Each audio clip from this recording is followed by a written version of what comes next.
"There's no room for your kids on the New Year cruise," my fiancée said. Her son added, "Tickets are $2,200 each, so Happy New Year at home." I said, "I know, kid. I bought every single ticket."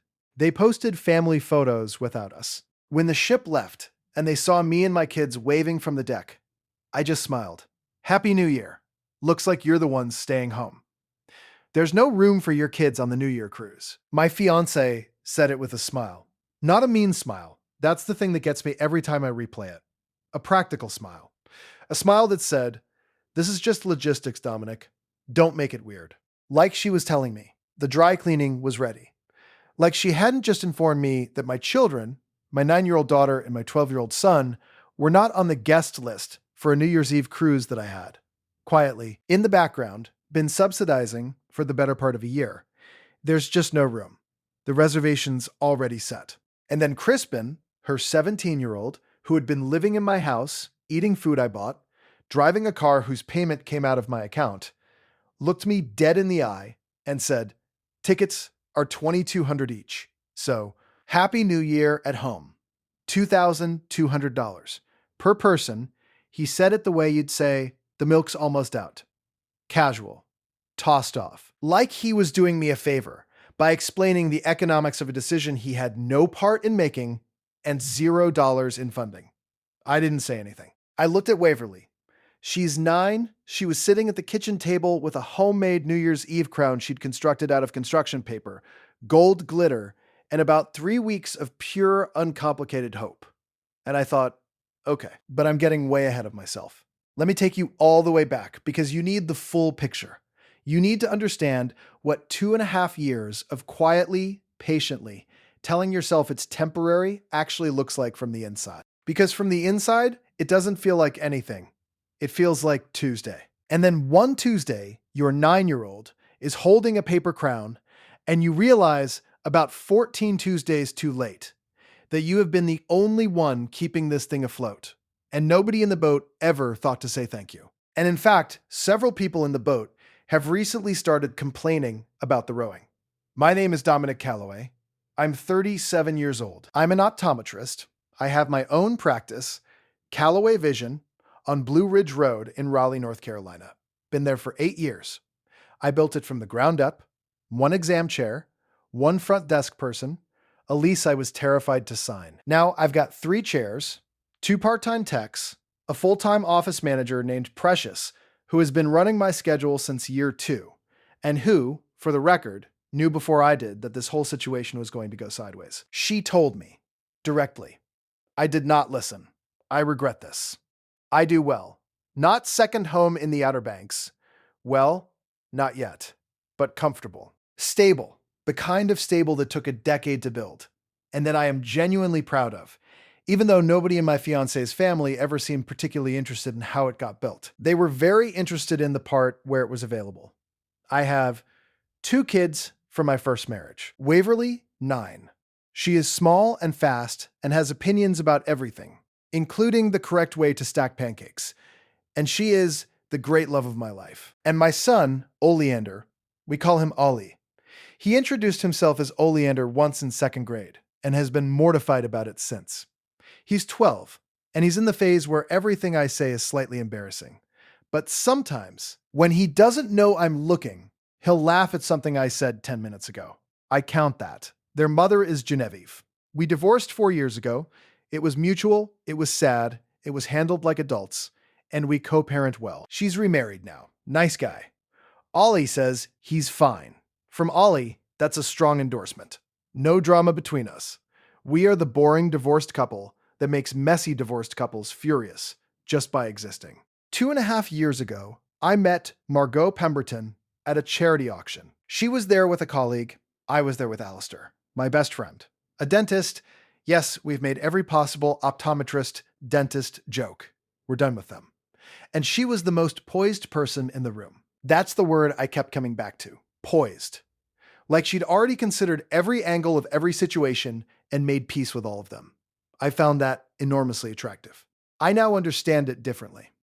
She's a pharmaceutical rep, sharp, driven, always dressed like she's about to present to a board of directors. She has two kids, Crispin, who was 15 when we met, and Thessaly, who was 12. Smart kids. Crispin plays football with genuine talent and a confidence level that I eventually had to conclude was not entirely earned. Thessaly is quieter, watches everything, keeps her thoughts close. I liked Thessaly from the start. I had more complicated feelings about Crispin, which I kept to myself because that's what you do. We fell into each other fast. Too fast. I know that now. But I was lonely in a way I hadn't admitted to myself, and she was certain in a way that felt like safety. And that combination will get you every time. 6 months in, she moved in. My house, my mortgage. My spare room became Crispin's room. My guest bathroom became Thessaly's bathroom, with approximately 47 hair products in it that I was specifically not allowed to move. My kitchen became a house kitchen, which is different from a bachelor kitchen in ways I cannot fully describe, but involved a lot more commentary about my grocery choices. 8 months in, there was a ring conversation. Not me down on one knee. We talked about it first, which I actually prefer. Very sensible. And then, yes, a proper proposal. A ring she helped pick out. A yes. And then something shifted. Not immediately, not dramatically, but gradually, like a very slow leak, the nature of what I was in that house began to change. I need you to understand the numbers. Because the numbers are the story. The mortgage on my house, mine. Margot did not contribute to this, and we agreed early that this was fine. She'd cover groceries and utilities, while we figured out the longer-term plan. She covered groceries and utilities for about 11 weeks. After that, I'm not entirely sure what happened. I'd find myself at Harris Teeter at 7:30 p.m. because I'd realized there was no dinner plan. I'd find myself paying the Duke energy bill at midnight because it was due tomorrow and she'd said, "I've got it," 4 days ago. I never made a big production of this. I just paid. And every time I paid, I told myself, we're building something. This is an investment. The car. Crispin turned 16. He needed a car. That's fair. That's a normal American teenage situation. And I was not opposed to helping. But the car that Margot found, after what she described as a lot of research, was a 22 Honda Pilot with 34,000 miles on it and a monthly payment of $689. And somehow, I still to this day cannot reconstruct exactly the sequence of events that led to this. That payment became mine. I think what happened is I agreed to help get him started, and help became a noun instead of a verb. $689 a month for a car I don't drive, to a teenager who used it primarily to go to Chick-fil-A, and on weekends to see a girlfriend I was not introduced to until month 4. Crispin's football camp, summer before junior year, $1,400. I paid it. Margot said, with complete sincerity, "I'll pay you back when my commission check hits." The commission check, based on all available evidence, went to something else. I did not ask what. I nodded when she thanked me, and I told myself, this is what families do. Thessaly's braces, $12,000, split over a payment plan on my dental insurance. Alistair actually did the work at a discount because he's Alistair. Margot cried when she thanked me. Real tears. I believed them. I still think they were real. I just also think real tears and accountability can coexist. And in this case, only one of them showed up. My kids. Waverly needed new glasses twice. I am an optometrist, so that one I handled myself, which is the one financial convenience of my specific profession. Ollie's bike got stolen from our front yard. $230. New bike. Margot said, "Oh, that's terrible. We should get him a new one." We did. I did, with my debit card. While she was standing next to me, I don't know if she noticed. I didn't say anything. Here's the thing nobody tells you about being the quiet financial foundation of a household. It's not one big moment. It's not a dramatic ask. It's 1,000 small, frictionless moments where paying is easier than the conversation that not paying would require. And the longer you go without having the conversation, the more impossible the conversation becomes. Because now you're not just talking about groceries. You're talking about 18 months of groceries. And that's a different conversation. One I kept not having. I kept telling myself it was temporary. That's what I told Alistair when I finally talked to him about it, about 8 months in. He was quiet for a second. Then he said, "Dominic, has anyone in that house ever said it was temporary?" And I thought about it. And no, no one had ever used that word. That was my word. I've been having a conversation with myself. Nobody told me that if you always say yes, people stop seeing it as generosity. It stops being a gift. It becomes load-bearing. And the moment it becomes load-bearing, you can't remove it without the whole structure complaining about the structural engineer. The cruise idea originated with Cordelia Pemberton, Margot's mother. 71 years old, silver-haired, impeccably dressed in a way that suggests she has never purchased anything from a store that has a parking lot. Cordelia has an opinion about everything and delivers those opinions in a tone that implies she's doing you a favor by sharing them. In 2.5 years, she asked me exactly one question about my life that wasn't actually a comment in question form. The one genuine question was, "Are you from Raleigh originally?" When I said no, she said, "I thought not," and moved on. She'd been planning this cruise for close to a year. Celebrity Cruise Lines. New Year's Eve, sailing out of Fort Lauderdale. The big one, the ship with the multiple pools and the specialty restaurants and the entertainment package.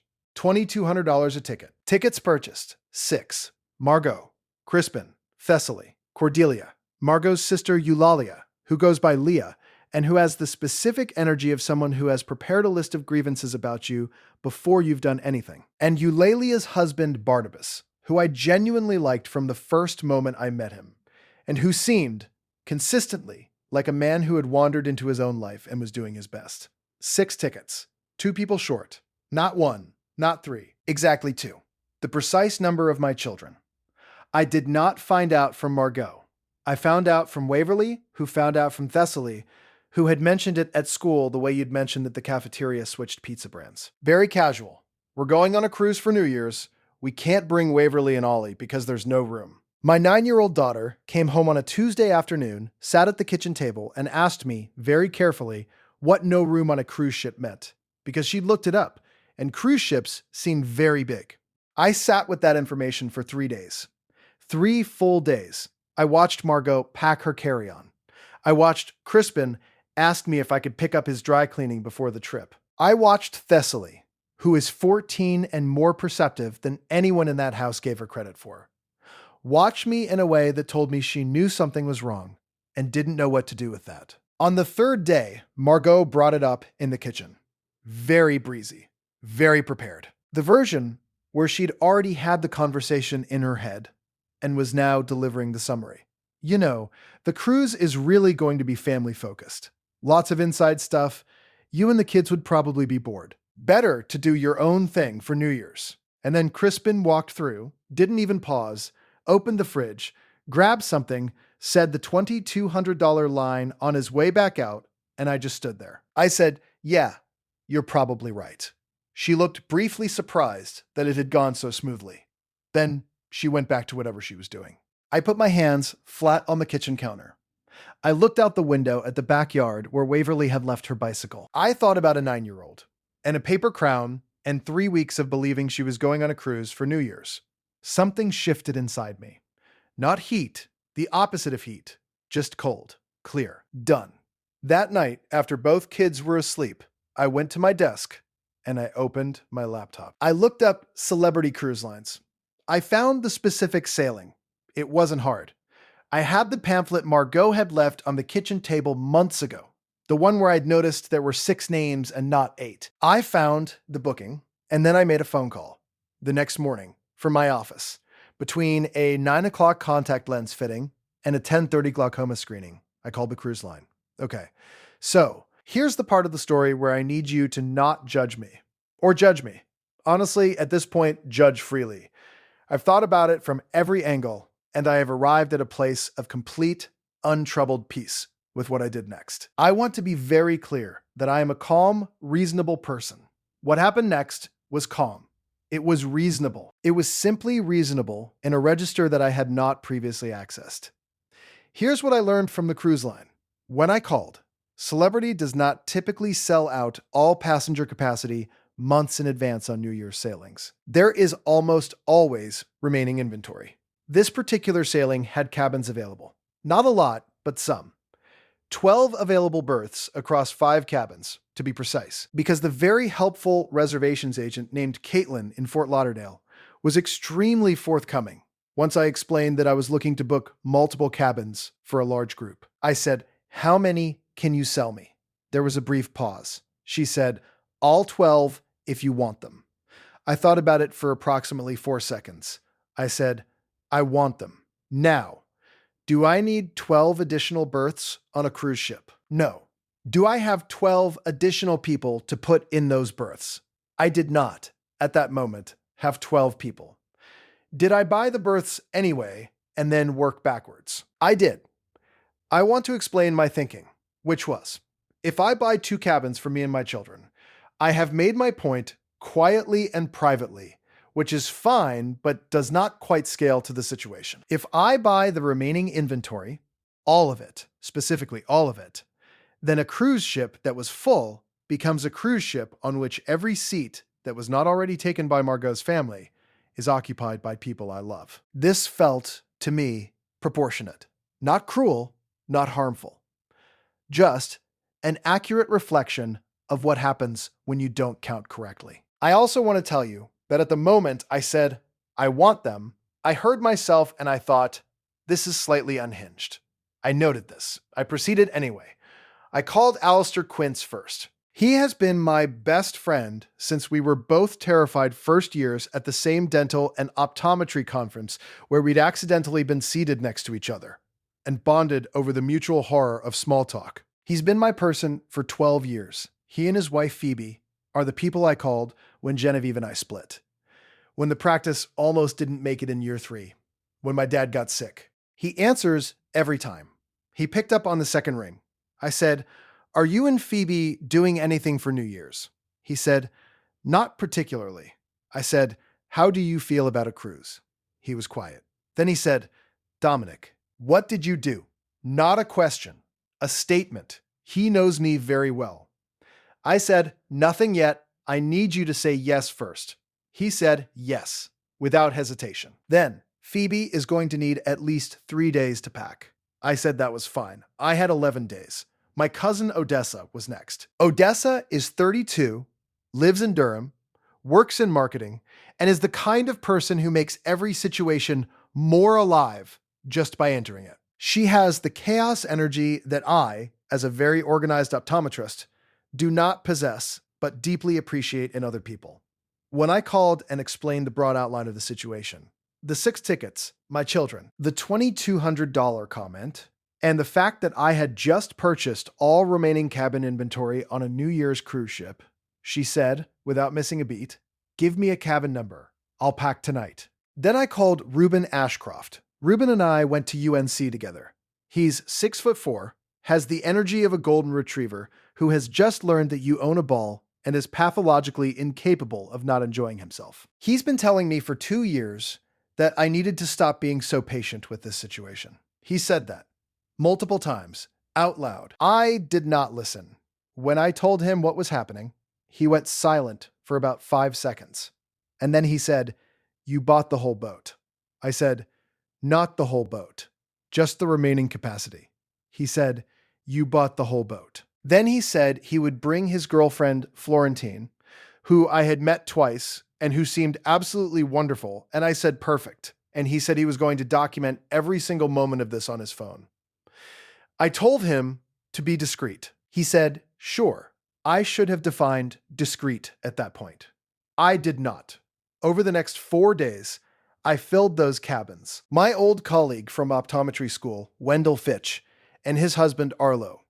Odessa's friend, Marveline, who I'd met at Odessa's birthday, and who had the kind of laugh that makes other people laugh before they know it's funny. And 2 cabins, one for me and Waverly and Ollie, one I genuinely left empty, because there were a certain number of tickets I had purchased on principle, and I was not going to compromise that number. Waverly, when I told her we were going on a cruise for New Year's, stared at me for about 4 full seconds. Then she said, "What about the no room?" I told her there was room now. She thought about this. She said, "Did you find room? or did you make room? And I said, both, kind of. She nodded very seriously, like that answered something important, and went to go pick out which suitcase she wanted. She chose the one with the palm tree on it, obviously. We drove to Fort Lauderdale on the 27th. Me, Waverly, Ollie, Alistair, Phoebe, and Odessa, in a rented minivan that Alistair drove with great enthusiasm and questionable lane discipline. Ruben and Florentine flew. Wendell and Arlo drove separately. Marveline took the train to Miami and met us there. The ship departed December 30th. Boarding started at noon for priority passengers. Our group was fully checked in and on the Lido deck by 1:30 p.m.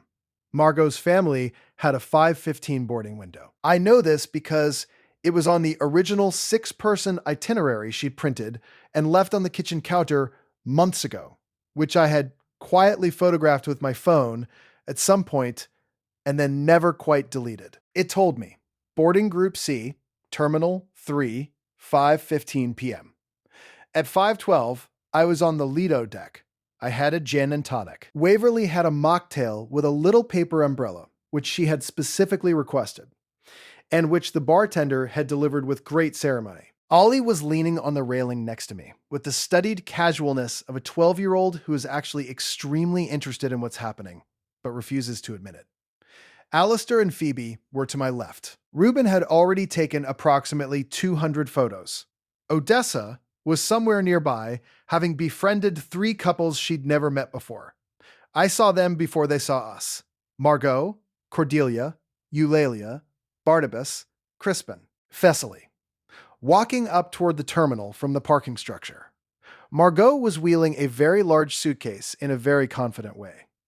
Cordelia was in a wide-brimmed hat and something expensive in ivory. Crispin had AirPods in. Thessaly was looking at her phone.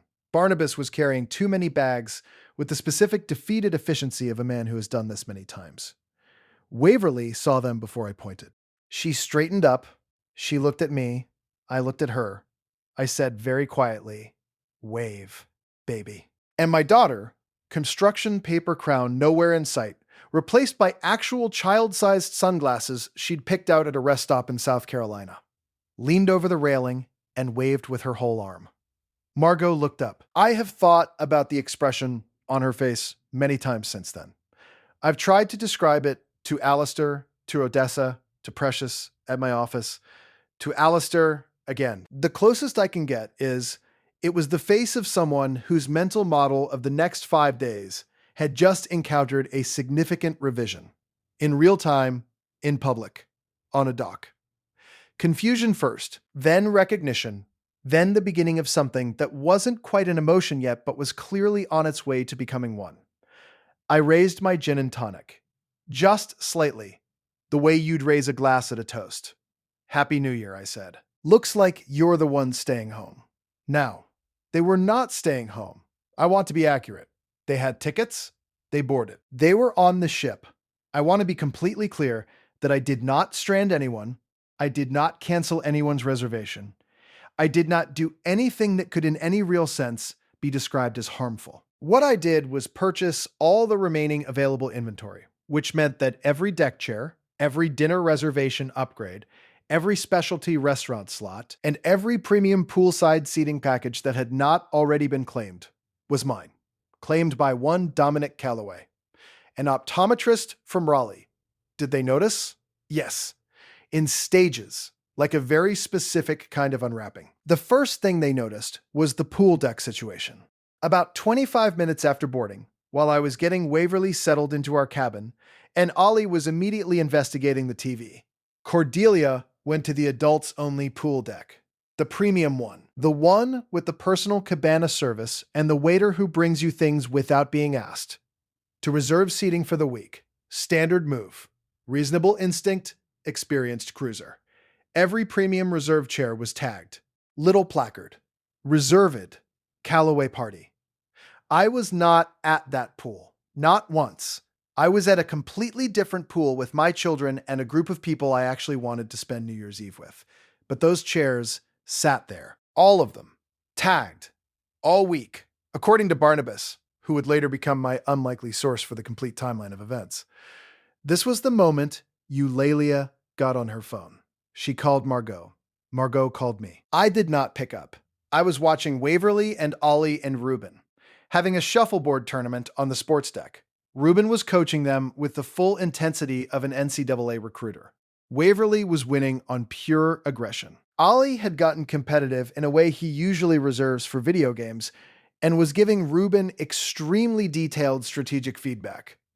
I put my phone face down on a deck chair. 14 missed calls. I counted them later. At 8:30 p.m., when we were filing into the ship's comedy show, and Odessa was already laughing at something the comedian hadn't finished saying yet. 14 calls across 4 numbers. Margot, Eulalia, Crispin, and 1.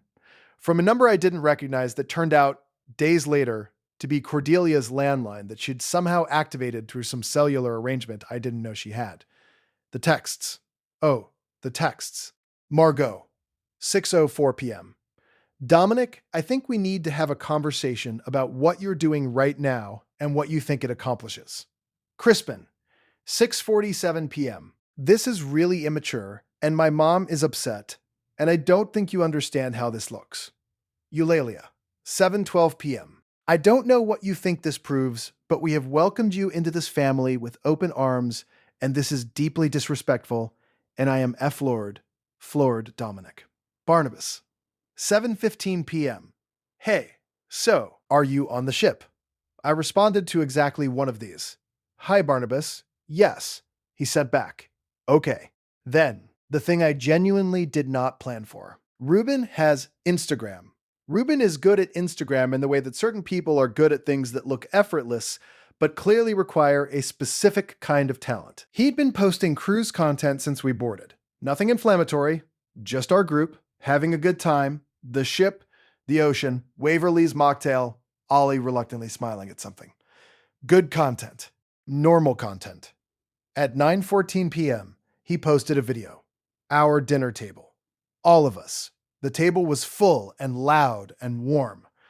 Marveline had everyone crying, laughing over a story about a rental car in Atlanta. Alistair had managed to acquire an entire cheese board through means none of us fully understood. Waverly was wearing a paper party hat that the restaurant had provided and was explaining to Arlo with complete seriousness the correct procedure for blowing a party horn. Ruben had gotten it all on video. 15 seconds. Good lighting. The caption, "My boy Dominic said not enough room. Sir, you bought the rooms." He posted it at 9:14 p.m. By 11:40 p.m., when Odessa turned her phone around to show me, that video had been screenshot and posted in a Facebook group called Family, Mess, and Tea, Support Group for Survivors, which has, it turns out, 412,000 members by someone who had apparently done enough research from Ruben's public profile to understand the general outline of the situation and had captioned it. So apparently this man found out his fiancée left his kids off a family cruise. His response: drop your jaw in the comments. 412,000 members.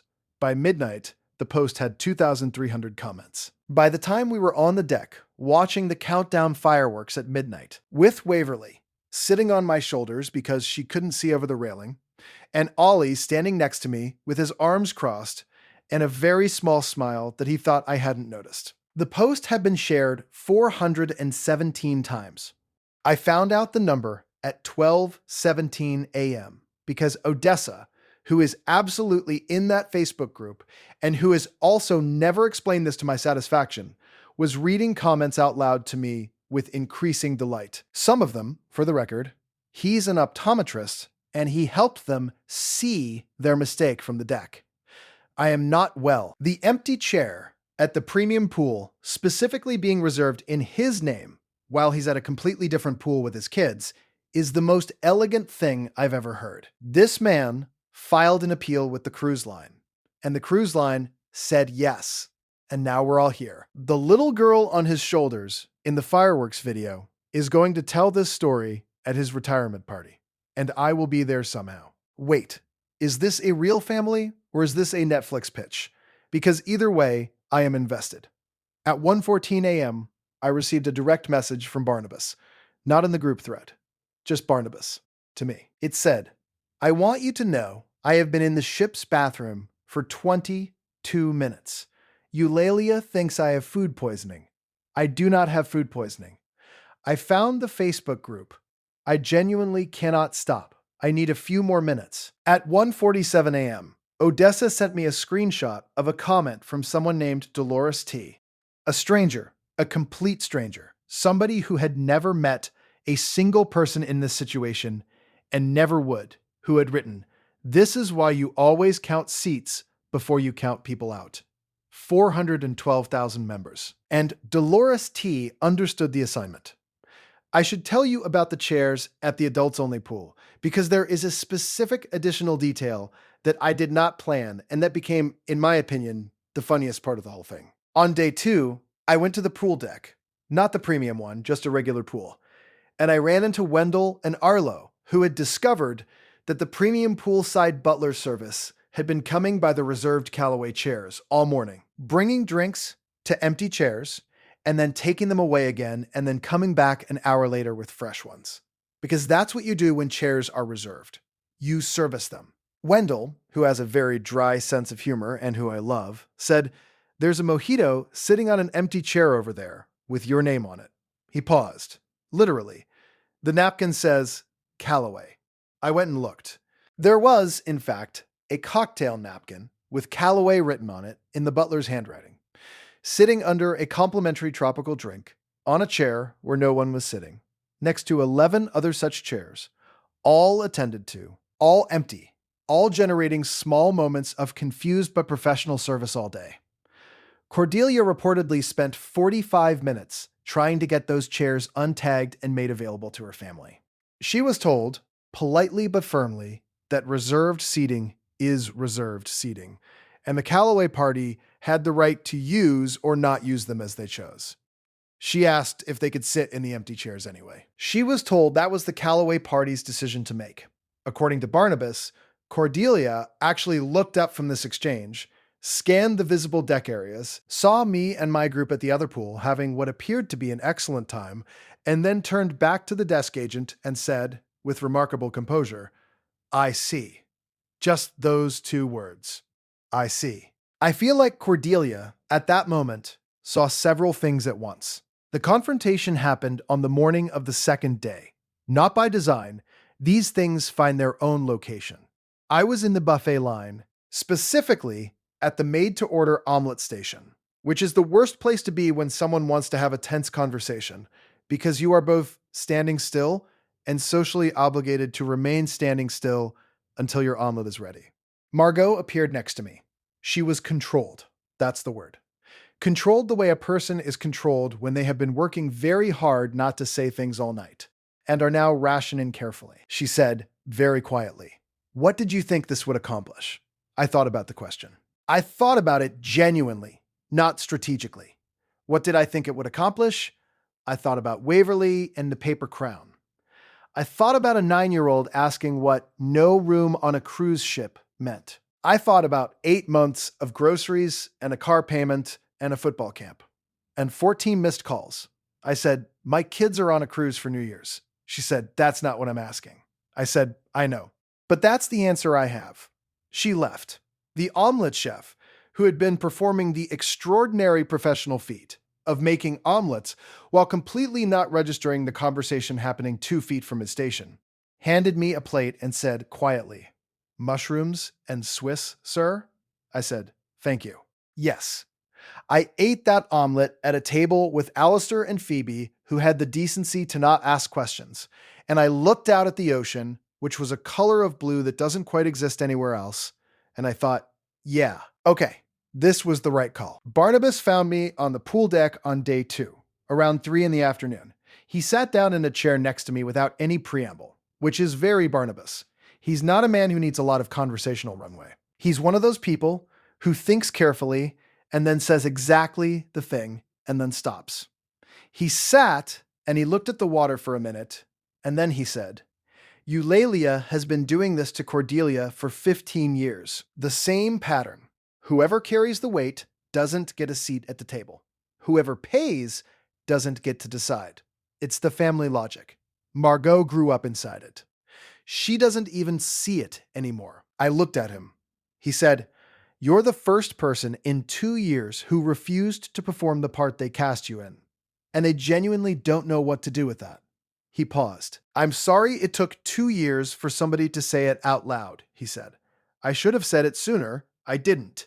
That's on me." He got up, he went to the bar, he came back with 2 beers. He handed me one. We watched the water for another 20 minutes without speaking. A kid in a floaty drifted past. Seabirds did something complicated over a wave. I've thought about what Barnabas said many times since then. The thing about the part they cast me in. I think he's right. I think I showed up ready to be a partner and a stepfather and a steady presence. And somewhere along the way, not through any one dramatic decision, but through 1,000 small convenient ones, I got cast as the infrastructure. The financial backbone who didn't require acknowledgement, because infrastructure never does. I'm done being infrastructure. I can be a foundation and have my name on the door at the same time. The unexpected thing happened on New Year's Day morning, 7:30 a.m. I was out on my cabin balcony with coffee. The ocean was flat and pink, the way it gets right after sunrise when the light hasn't fully committed to being daytime yet. It was very quiet. The ship was doing that particular gentle movement that makes you understand why people find being on the ocean peaceful. Someone knocked on my cabin door. It was Thessaly. She's 14. She was 12 when I entered her life. Quiet, watchful, keeping her own counsel. Not unfriendly. Just evaluating, like she had a list of things she was checking for, and she wasn't going to announce the list or the results. I'd respected that. I'd tried not to push. I'd tried to be present without being demanding about it, which is a hard balance, and I'm sure I didn't always get it right. She asked if she could sit with me. I said, of course. She wrapped her arms around her knees, the way teenagers do when they're thinking through something. We watched the water for a minute. Then she said, "Waverly told me you do this for them all the time." I said, "What do you mean?" She said, just make things okay, without making a whole thing out of it. I didn't know exactly what to say to that. She said, "My dad doesn't really do things like that." I said, carefully, "I'm sure he loves you." She shrugged, not dismissively, thoughtfully. "Yeah, it's just different." We sat there until 8:15. We didn't talk much more. Just the ocean and the coffee and this 14-year-old who had apparently been watching me for 2 years and making her own notes. When she got up to go find Crispin, she paused at the balcony door and said, "Thank you for the cruise." Quiet, specific, like she'd been deciding whether to say it. That broke something open in my chest. The good way. The kind of break that lets something through. Are we a perfect family now? No, not even close. Margot and I had a real conversation. A long one. The kind that doesn't wrap up in one night. It took 3 separate evenings over the week after we got back. And there are things that are still being worked through, slowly, with imperfect honesty on both sides. She acknowledged, eventually, that 2 tickets short wasn't a logistical mistake. She didn't say it with those exact words. Margot doesn't use exact words when approximate ones are available. But she said enough. She said she'd been afraid of what it meant to fully integrate my children into her family's version of things. She said she hadn't figured out how to say that, so she'd just not said anything. And let a decision get made that she knew, if she looked at it directly, wasn't right. That's not a full accounting, but it's something. And I've said my own imperfect things too. I told her that I'd been paying into a situation without ever demanding to be a full participant in it. That I'd been performing patience as a virtue when it was actually a way of avoiding conflict. That I should have had the conversation about the groceries in month 4, not month 14. None of that is fun to say, but it's accurate. Crispin, the $2,200 comment. He texted me on New Year's night. I don't know if Margot suggested it, but it didn't read like something someone told him to do. It read like someone who had been on a ship for 2 days and had watched me with my kids, and was 17 and not quite as armored as he'd like to be. The text said, "That wasn't a cool thing to say. I'm sorry. Full stop. No excuses attached. He's 17. That took something from him." I texted back, "I appreciate that. Thank you. We're not going to be best friends, That's not the deal. But we're going to be okay, I think. Cordelia. Cordelia sent Waverly a birthday card 2 months later with a $50 bill in it. No note. Just the card and the bill. Waverly showed it to me with the very reasonable 9-year-old question. Who is Cordelia Pemberton? I told her it was someone who was trying to do better. Waverly said, "Oh, did she used to be mean?" I said, "She was sometimes complicated." Waverly said, "That's the same as mean, but politely. She's 9. She's right." Ollie, for his part, described the cruise afterward as actually kind of okay. He said this while eating cereal and not looking at me. From Ollie, actually kind of okay is a standing ovation. And Waverly. Last Saturday, she found me at my desk doing practice billing, the least glamorous part of being a practice owner. And she climbed into the chair next to mine and said, "Daddy, did you know that cruise ships have to go back? Like they can't just stay out there?" I said I did know that. She thought about it. She said, "But we could go again." I said, "Yes, we absolutely could." She nodded, satisfied, the way she nods when something has been settled to her satisfaction. "Yeah, we could go again. And next time, I'll count the seats myself."